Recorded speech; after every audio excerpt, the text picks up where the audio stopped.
Be a bunch of speakers, and I don't want to get too much. You don't learn the secret password unless you go, huh? Or the handshake. Or the handshake. You got to know the handshake, brother. But one of the good things about Curcio, at least in my case, was that they encourage you to continue your Curcio weekend and the wonderful things that happen therein by meeting with your Curcio group, preferably on a weekly basis. Now, you kept that up for quite a while, right? 20 years. Well, it's got some staying power there. 20 years is a long time. So I personally recommend it. I guess there are folks out there that, it really depends on the team that's putting it together. If your team is on board with the original vision of Curcio back in the 1960s, I think you can't go wrong. What he said. There you go. Okay. Barbara, thank you so much for your email. Here's one now from Martha. From the scriptures, it is clear that Peter had a privileged place between the apostles, but from there to the king of the biggest monarchy in the world is a long way. Can you please explain how this is justified? Yeah, thanks. I appreciate the question. So the office of the papacy is by divine institution, and there's dogma in the Catholic faith on the role of Peter's successor in the universal church. But the historical development of the papacy as an institution and the way the Pope, the successor of St. Peter, exercises that power, that is variable and has changed over the centuries.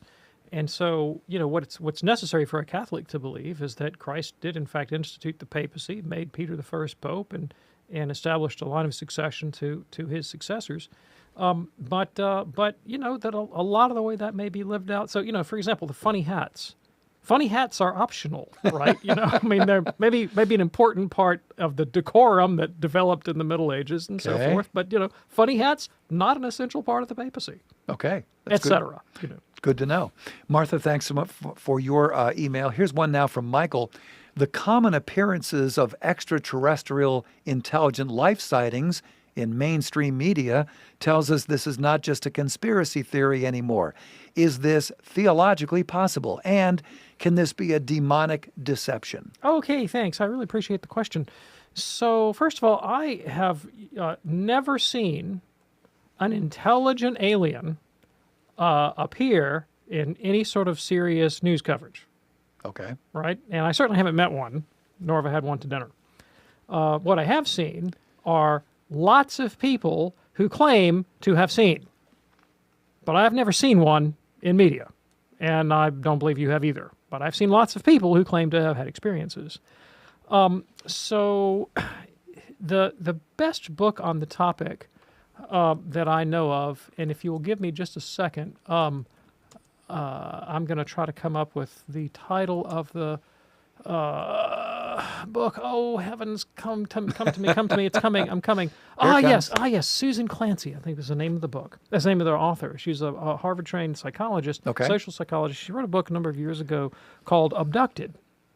And what motivated her research was that she got interested in the question of people inventing memories for themselves and then becoming genuinely persuaded that the invented memories were true. And her initial area of research had been in criminal cases, and it generated a lot of negative controversy because some of her research had the effect of having some convicted people exonerated or some accused people exonerated, and that was kind of touchy. So she said, I'm going to look at an area of research that isn't such a lightning rod for social criticism, and so she went to people who claimed to have been abducted. I'll come to her conclusions after the break. Look forward to that. Michael, hang in there, and we'll also talk with Travis in Virginia. Lines are open for you as well at 833-288-EWTN for Call to Communion. Do stay with us.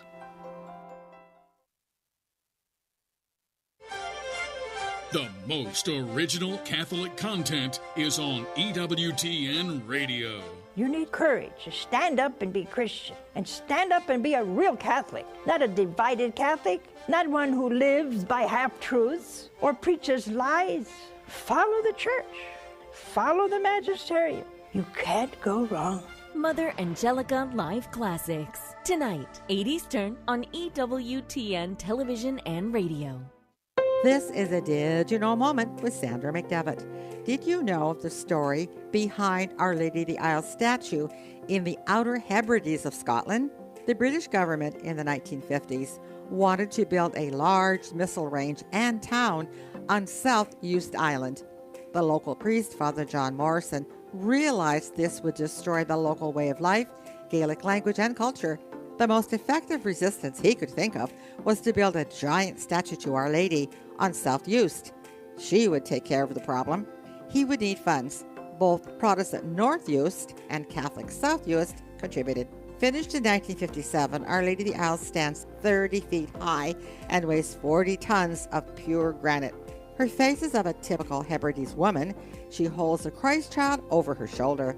Our Lady looks over the very tiny missile site and the North Atlantic. Our Lady of the Isles, pray for us. I'm Sandra McDevitt for EWTN Radio.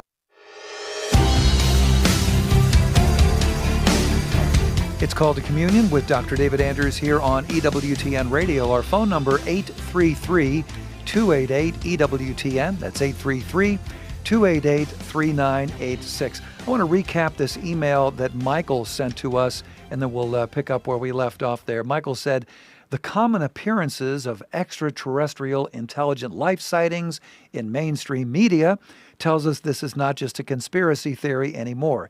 Is this theologically possible, and can this be a demonic deception? Okay, thanks. So before the break, I started to talk about a particular author named Susan Clancy, who has studied, she's a Harvard psychologist, who studied the phenomena of people who claim that they were abducted by aliens.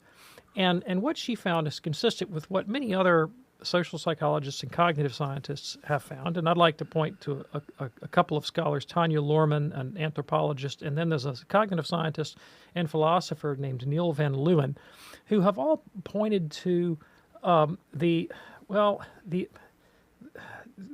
way that people can construct ideas, thoughts, concepts, and even memories that are invested with a great deal of meaning and significance for the person that has them, and to come to take them extremely seriously, as sort of quasi realities, as it were, and be very persuaded of their truth value. But there's a certain profile of person who is subject to this, and typically people who are very given to the psychological trait known as absorption. They have highly vivid imaginations, this kind of thing, and they're kind of they're heavily meaning motivated, right? They have a strong need for transcendent meaning, as we all do to a certain extent, but this is maybe kind of a hyper alert need for meaning. And you have the right kind of psychological profile, it is possible, it's empirically demonstrated, it is possible to manufacture an image, a memory for yourself, and become persuaded that it's true, particularly if it coheres with what some larger group of people has also come to report, and you can find a sense of commonality, solidarity, belonging, a sense of being special. I'm the one the aliens picked. I'm somehow privileged. All those factors play into the probability that a person will come to believe this. So the interesting thing about the reported sightings is that the descriptions of aliens that people give, they all start, you can date when they begin, and it's after those same descriptions begin to appear in certain science fiction pulp volumes of the early 20th century and so forth. And so it does seem to be a kind of social contagion rather than, a visitation of the Earth by extraterrestrial intelligence. I think that's the most plausible explanation of the data, given the state of scientific research, both on human psychology and this phenomenon in particular. So no, I personally do not believe that Earth has been visited by little green men from outer space. Theologically, is it possible that Earth could be visited by little green men from outer space, or big green men for that matter? Well, it's Catholic dogma that the Earth is visited by aliens every day. They just happen to be disembodied aliens in the form of angels and demons. So that's been going on for quite a long time. But there's nothing that I know of in the Catholic faith that absolutely precludes the possibility of God having created life, and even intelligent life, on other planets. There's no evidence that he's done so, but I don't know that there's any particular theological ground for thinking that he can't do that. And there has been some interesting fiction produced in the history of Christian literature on that. My favorite, of course, is the science fiction trilogy by C.S. Lewis, beginning with the novel Out of the Silent Planet, in which Lewis imagines the scenario that you have questioned about. What would happen? What would it be like if God created alien intelligent life? And in Lewis's trilogy, the alien intelligent life is unfallen. It's graced life that never fell out of communion with God. And when discovered by human beings, they can't wrap their heads around a race that, actually does what's right. Some days I wonder if there's intelligent life on this planet. There you go. Exactly. Michael, thanks so much for your email. And if you would like to send us an email for a future show, here's the address, ctc@ewtn.com, ctc@ewtn.com. Call to Communion here on EWTN Radio. Now with over 500 radio stations all over the world. Do you have one in your neighborhood? You can find out how you can help start a Catholic radio station right there where you live, powered by the truth of the church and EWTN's dynamic radio programming. Email our friend Steve at this address, radio@ewtn.com, radio@ewtn.com. Be sure to include information on your name, of course, and where exactly you live. There may be a station already not too far away from you that we can hook you up with. Again, radio@ewtn.com. All right, if you're ready now, let's go to the phones at 833-288-EWTN, beginning with Travis in Virginia, listening on the EWTN app. Hey, Travis, what's on your mind today, sir?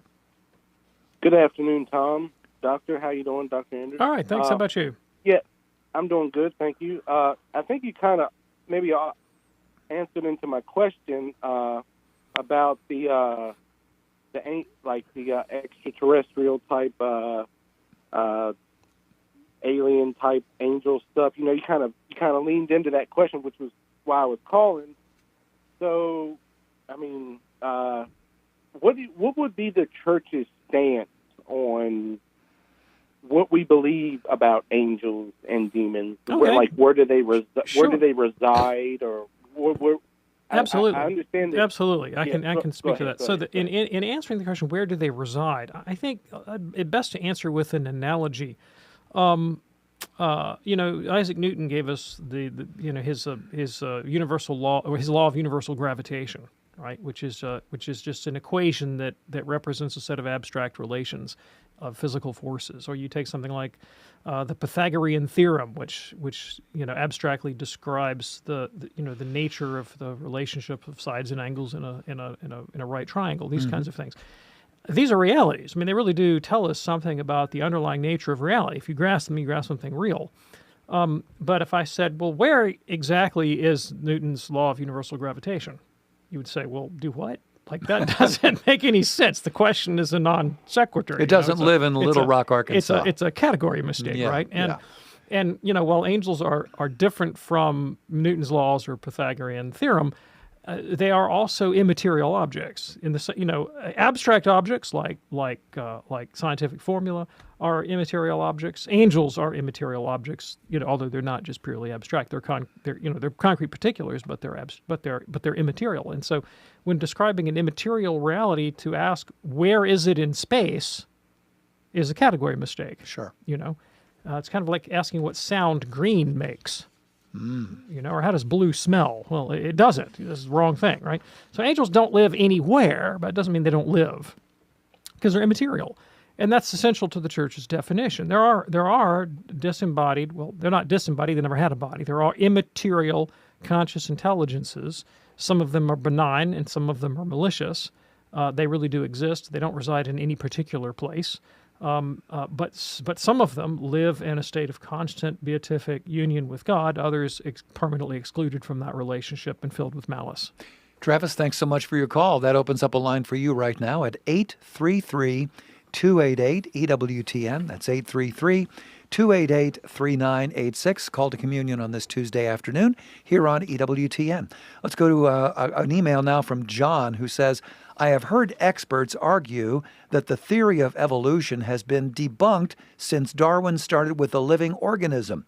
And now, with the advancement of complex genetics, the primordial soup idea seems improbable.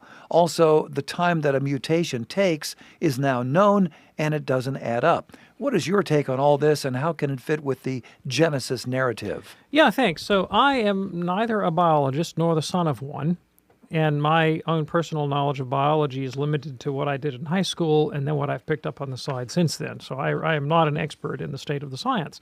However, I mean, I have read a lot of polemics on this issue, theology about it from multiple points of view over the decades. I will say, however, that the claim that, evolution has been debunked, I would challenge anyone making that claim to make it any graduate program of academic biology at any accredited university in the world and see how that claims goes down, right? I don't care what, outside of something like, a fundamentalist Protestant Bible college, I think if you were to go into any sort of standard mainstream accredited university anywhere on the planet and raise the question, how assured are you that species develop through natural selection? I think you would find pretty much universal agreement about that. I mean, the outliers would be exceedingly rare.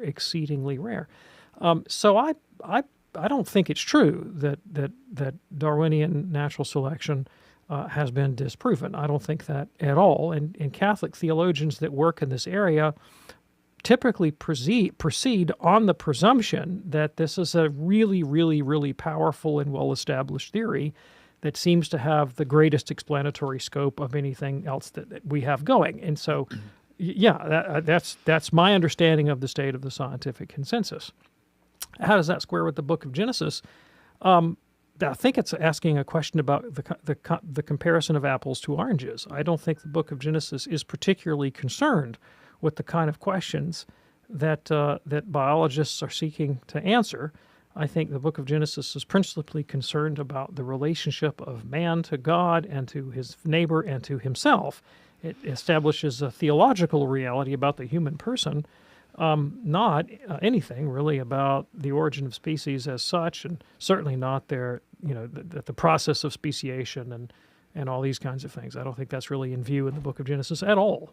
John, thanks so much for your email. We'll go back to the phones right now here on Call to Communion with Mary in Omaha, listening on the great Spirit Catholic Radio. Hello, Mary. What's on your mind today? Hi, Dr. Anders. My question is regarding vaccinations. My husband and I attended something that our church had. It was a speaker that came in, and she talked about vaccinations and how Catholics should think about this because they are all, other than the flu one, derived from aborted fetal tissue. And I was wondering if you've read the book that she's written. Her name is Pamela Acker, M.S., and it's called Vaccination, A Catholic Perspective. And what it kind of boils down to is she said that since these vaccines are all derived from the aborted fetal tissue, that as informed Catholics, we shouldn't be getting them, and we should be sending a message to the drug makers by not getting them that we don't want this practice continued. Okay. So Yeah. I'm not sure if we should feel guilty if we get these vaccinations, and I don't know if the church has an official stance on it. So what is I know that you read a lot and you're pretty smart, so can you tell me what your ideas are on this? Yeah, sure. So I'm not an expert in Catholic bioethics either. I'll tell you that right off the bat. My understanding of the state of the question is that Catholics are definitely permitted to take vaccines, even sometimes vaccines that were derived from methods that are intrinsically immoral, if there's a proportionate reason and there aren't good alternatives. Because by taking such a vaccine, a person is certainly not formally cooperating. They're not formally cooperating with that original research. Now, when there's a preference, when a person can choose a vaccine that wasn't produced in these immoral ways, then that could be preferable. Mm-hmm. The question about whether or not Catholics as a class should be involved in social activism on this issue, that's a different question. That's a kind of a question about prudence and what's the best way to bring about a Catholic social vision of reality. My own view is I give activism kind of a mixed review in terms of its efficacy to actually change things. And clearly, there have been moments of activism in American society in particular that have been very effective. I think about the civil rights movement, for example. Activism was a very powerful force there. Yes. But a lot of other times when it hasn't been. I mean, I think boycotts, for example, rarely work. Sometimes they do. Sometimes they may be able to say, shave 10 points off of a major beverage manufacturer's stock price, for 6 months. How long that'll endure, I don't know. It is okay. It's okay in certain contexts, I think, to be an activist. I think there can be a downside to activism at the level of the personal spirituality of the activist. And that is, it's tempting to get wrapped up in activism and to imagine that one is in consequence a good and virtuous person, right? Because one takes the proper policy stance on this or that issue, one can become self-assured, even cocky, in one's self-righteousness. And I've seen that happen many, many, many times. I know I've done it myself, and I think it's one of the dangers of any kind of ideological approach to moral questions. My principal concern as a Catholic moral actor is, how is my own life of virtue? And in terms of my own social virtue, do I have a care for the common good of society, including the unborn, including the most disadvantaged? But of course, that's something that resides primarily in my will, and it's entirely possible for me to engage in social activism for utterly self-serving reasons, right? And so, while I think it's good to be a social activist in some contexts, the person who engages in that kind of work needs to be very attentive to their own interior life and make sure that they're not making that a substitute for the pursuit of virtue in their own life. Yeah.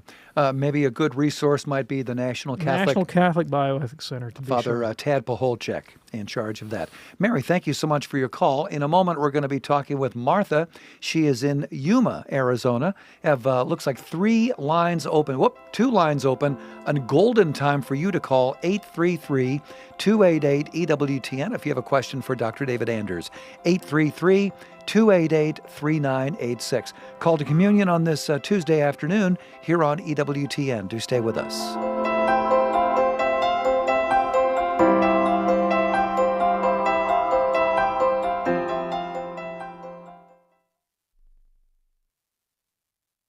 Father Benedict Groeschel. I want to welcome you, if you're not familiar, with the wonderful world of the gifts of the Holy Spirit. I think of the great faith of the immigrants from Europe, Catholic, Protestant, Orthodox, Jewish, the immigrants from Asia, and how they went on with great courage and determination. If you go visit this Ellis Island in New York City, you'll see endless pictures of faces marked by faith and courage and trust in God. That's the work of the Holy Spirit. What will America become if it makes it impossible for the Holy Spirit to work here because of untruth and self-indulgence and paganism? EWTN. Live truth. Live Catholic. Proclaiming the faith, changing lives. The year was 1999. The shrine of the Most Blessed Sacrament of Our Lady of the Angels Monastery in Hanceville, Alabama is consecrated. Mother Angelica says the happiest day of my life was the day this church was dedicated. To learn more about Mother Angelica's life and the history of EWTN, visit EWTN.com/Mother Angelica.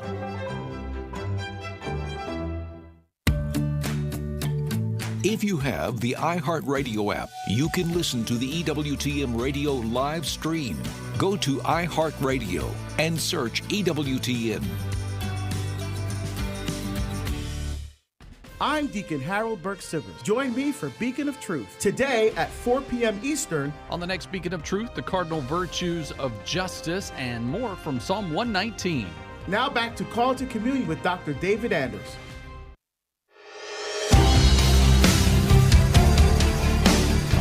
Hey, glad you're with us on this Tuesday afternoon here on EWTN's Call to Communion with Dr. David Anders. A couple lines open for you at 833-288-EWTN. That's 833-288-3986. Congratulations going out to another member of the EWTN radio family, Wilmington Catholic Radio, longtime affiliate. Now they have 3 FM stations in North Carolina, celebrating 20 years with EWTN.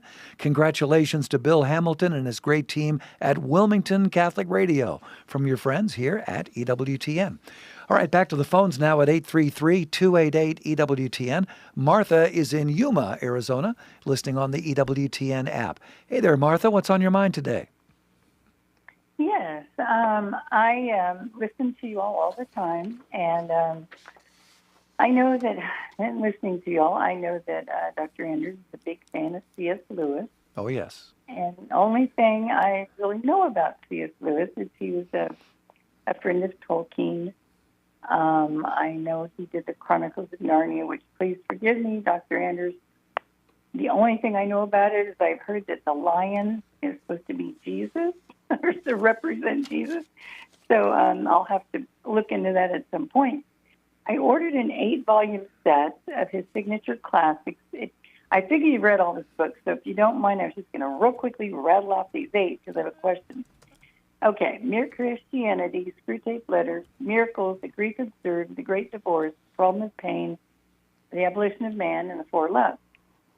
The only one I knew anything about before I ordered them was the Screwtape Letters. I know who he is. I know who Wormwood is. I know what they're trying to do. Yeah, I know all that. So I'm looking forward to reading that one. I'm wondering, I'm not an intellectual at all. And so in reading the inside covers of them all, I saw where A Grief Observed was written after his wife's death.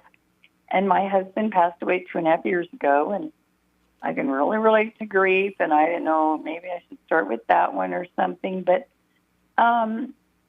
because I'm not, and he may have some other books that are a lot more intellectual, and I thought maybe you might have fun doing this or not, but if you could let me know kind of what order you think somebody like in terms of whether or not I would have fun doing it, Tom is over here reining me in because I've been chomping at the bit. Like, I love these kinds of questions. They're so much fun to answer. This could be the rest of the show right here, the next 25 minutes. If we let it. I won't do it that way. Okay. But he could.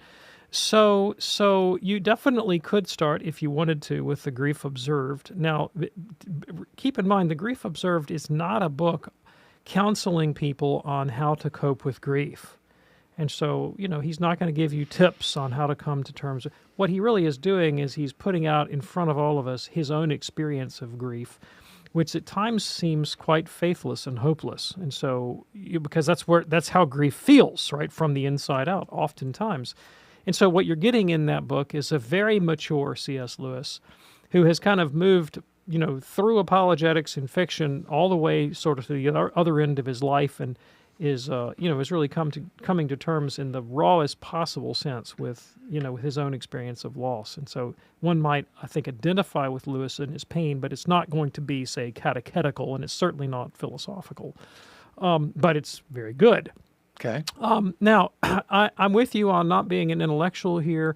Lewis didn't write these kinds of books for intellectuals. He did write some academic books for intellectuals. These are not among them. These are popular books written for a popular audience. Probably his best-known nonfiction work is Mere Christianity, which actually was written as a series of radio talks for BBC Radio during the war, during World War II. So absolutely not written for intellectuals. It was written for popular radio listening audiences. That's what the book was about.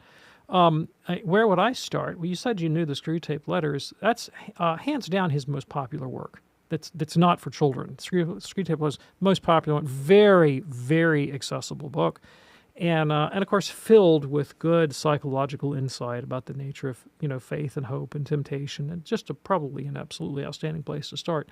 One of my personal favorites, also extremely easy to read, is The Great Divorce, which is fiction. It's kind of a novella.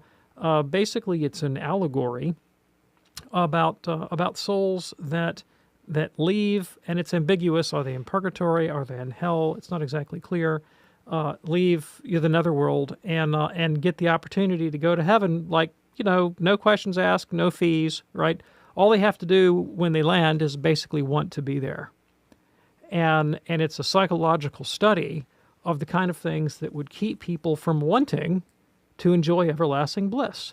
And it's essentially when we're so neurotically and egoistically attached to our own little, petty things that keeps us from opening ourselves up to the experience of real joy. So it's really about, like the Screwtape Letters, it's really a question about, the analysis of sin and temptation and the smallness of human spiritual aspiration in comparison to the glories of the things that are offered us. And I love it. It's a magnificent book.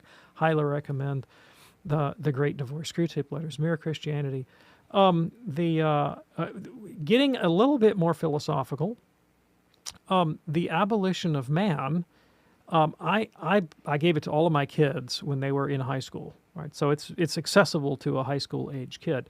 And essentially it is an argument, but, very accessible, well-written argument for there being moral realities woven into the fabric of nature, right? That morality is not just something that we impose by force of will.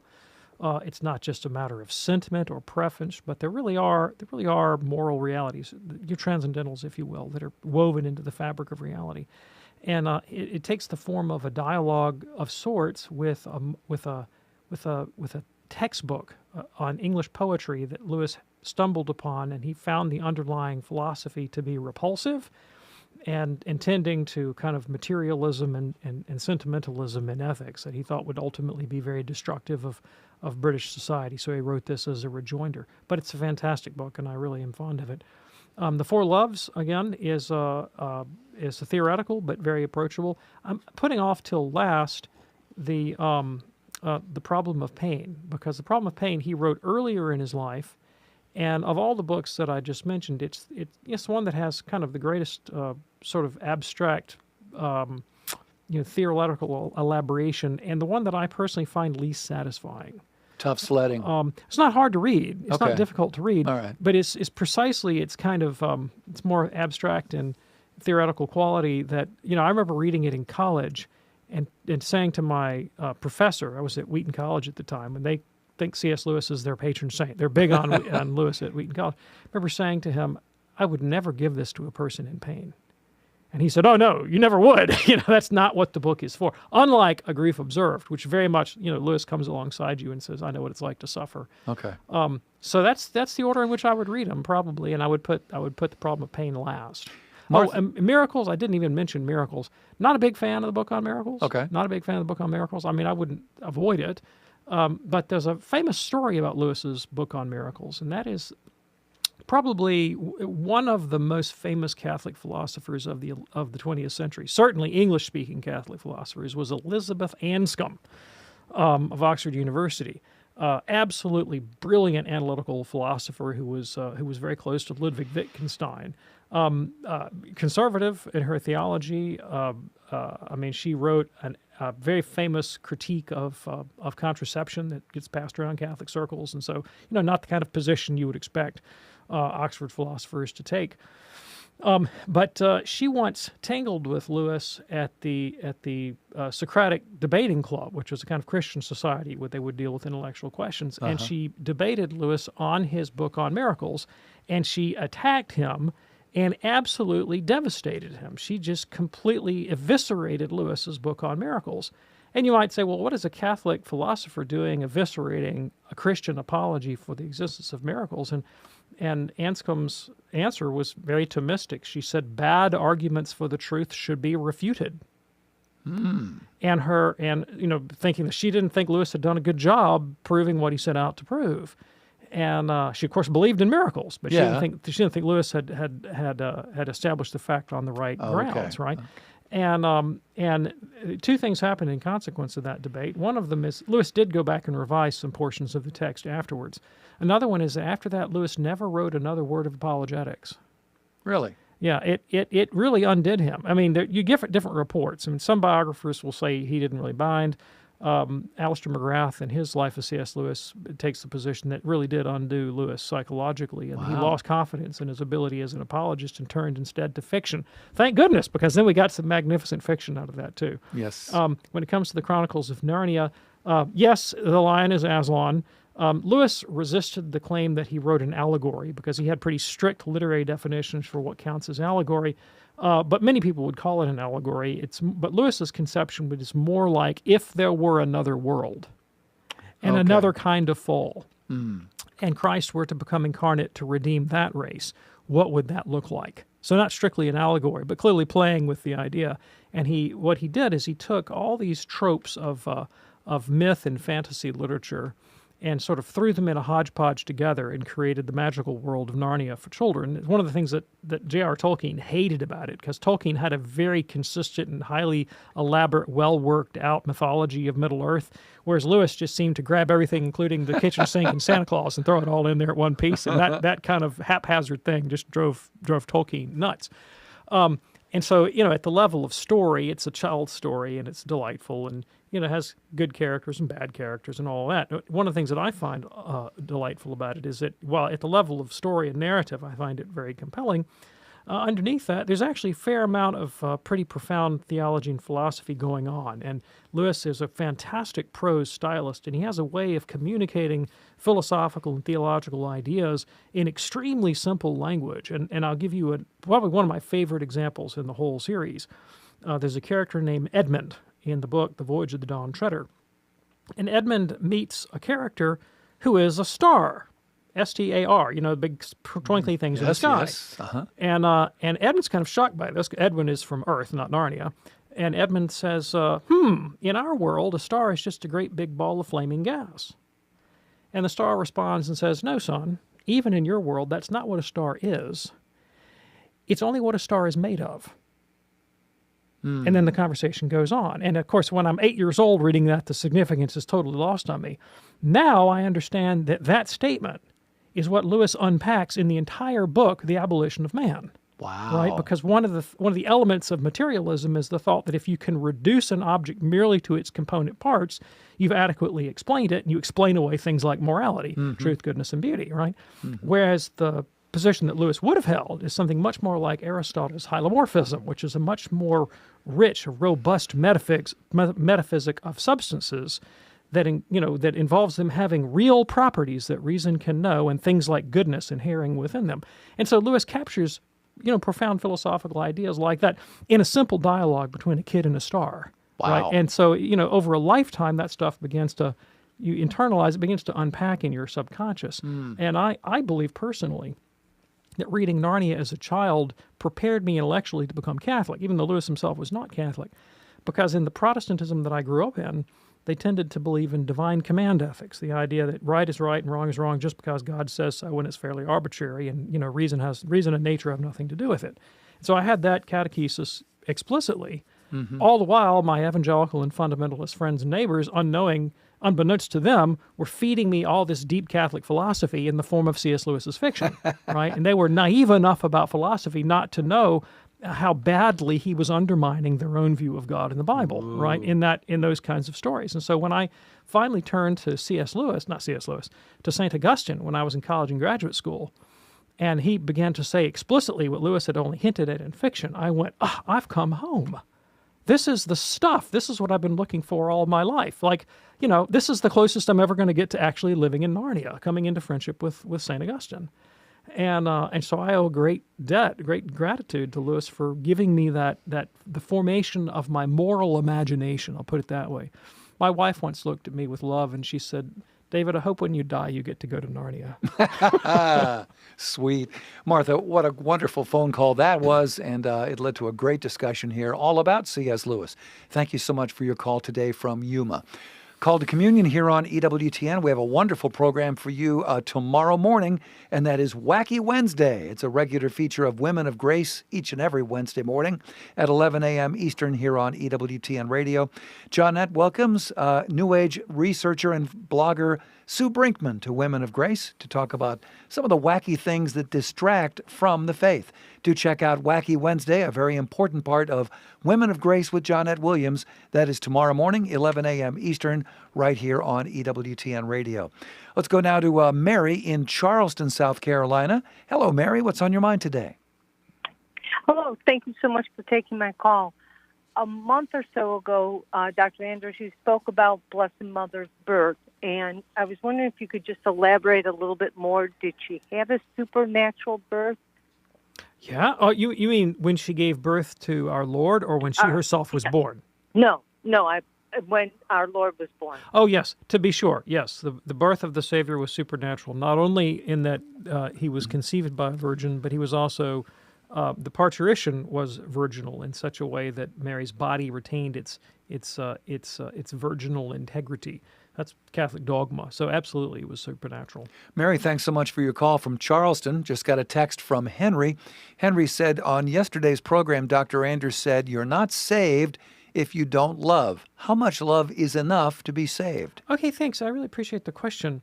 So the love that saves us is, of course, an infused virtue, a supernaturally infused virtue that comes to us through faith in the sacraments. And the Catholic Church's teaching is that if a person is in the state of grace because they've been baptized or they've left the confessional, then they have the infused virtue of charity sufficient for their salvation.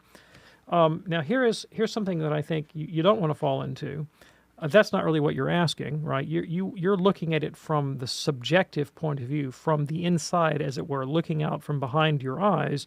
You want to know phenomenologically, what does it feel like subjectively to have that kind of love, or what sort of behavior should I exhibit that would evidence to me that I have that kind of love? I think that's a dead end. I think asking the question that way is a dead end. And in fact, the Church tells us that it is impossible to know. It's impossible to know that one is in the state of grace. One can have a kind of moral conjecture. One can have a sort of moral certainty. If I'm conscious of, I'm not conscious of grave sin. I know that I want to do the will of God and do good to my neighbor, and I'm, seeking to live a life of virtue and sort of delight in the things of God. Those are all evidences of a state of grace, not infallible evidences, but they're reasons to have a kind of well-grounded hope, a kind of well-grounded expectation of the life of heaven. But certainty we can't have. And the other thing about charity is that it does come in degrees, right? And infused charity in the sacraments is what's necessary for salvation. But of course, there's so much more we can do. I mean, the baby that comes out of the baptismal font is heaven bound, but would like to have the love of Mother Teresa, right? But he's not going to get that overnight. That's going to be a development that, unless there's some sort of supernatural blinding light. That's going to be a development that comes over a life of practice and asceticism and mystical experiences and so forth, which are the subject of the Church's mystical tradition. So we all want to grow in that. St. Paul prays in Ephesians, may the eyes of your heart be enlightened, that you could know the height and depth and width and greatness of the love of God that surpasses knowledge. Meaning that if he wouldn't be praying for it if people already had that knowledge. Right? Yeah. So something that we aspire to in Catholic life. But we do so in hope. Henry, thanks so much for your text. We also heard from Kalongo from Uganda. He's watching us right now on social media. Kalongo says, we had a simple debate about the Church's teaching on choosing to be religious or married. So must all adults be either of those two to be Catholic? Of course not. Absolutely not. So the reason there is a debate, and I know the debate you're talking about, is that being single as such is not what the Church would call, quote, a vocation, end quote. And let me explain what I mean by a vocation. A vocation in Catholic language is a settled state of life, a kind of public institution of life that is ordered to the good of society, to some society, either to the whole society of the Catholic faithful, like priesthood is, for example, or at least, aimed primarily at the good of one's own family, the society that is the family with kind of secondary benefits down the line to the rest of society. But basically, you take on a state of life that's not all about you, right? It's about serving your neighbor, serving the Church, serving God, serving the family. Now, there are people who will say, well, I'm called, I have a vocation to singleness, and maybe not consecrated life, but singleness. And sometimes people will get a little bit funny about that because they say being single as such isn't a vocation. I know single guys that 27-year-old people who sit around playing video games in their underwear and eating potato chips. That's hardly a sort of an institutionalized form of life ordered to the common good, right? That really is about serving one's really kind of mundane, and that don't even seem to merit the descriptor base. Just meh passions. Not a vocation at all. Now, that being said, it is of course possible for someone to not be married and not in religious life, and to make of their life a kind of an occasion for this gift of self in whatever sphere they find themselves living. And so, I lost a friend a few weeks ago, actually, in the Catholic faith, who was a Catholic deacon, unmarried fellow, never been married, had some hard times in his life, and had gone through and come out the other side of addiction, for example. And so he spent his diaconate. Well, diaconate is priesthood, so that. But imagine he weren't a deacon. Okay? Yeah, imagine the illustration will still work, right? Where he spent his life in service of, say, addicted people and the homeless, and he really gave himself to others in that way, and he was involved in social action and trying to help people out of debt. And so he took the occasion of his singleness, could have been married, but took the occasion of his singleness to make a gift of himself to his society and to his community. Well, that kind of singleness, yeah, I mean, you could. It doesn't fall into one of the standard categories the church typically defines as vocation, but there's clearly, here's a person who's determined to make of their state of life a gift of self, and a person like that is not obligated to take on religious life or holy orders. Okay. Appreciate that. And thank you so much for your question there from Uganda. Here is a text just came in from Tom. Tom says, are any Protestant communions more respected than others in terms of beliefs and reputation? Yeah, thanks. Well, it really depends on respected by whom, right? Yeah. Respected by whom? By me? By the Pope? By the church? So, let me answer it this way. Individual Protestant people, whatever they may believe, can, of course, be individuals of profound personal holiness and virtue.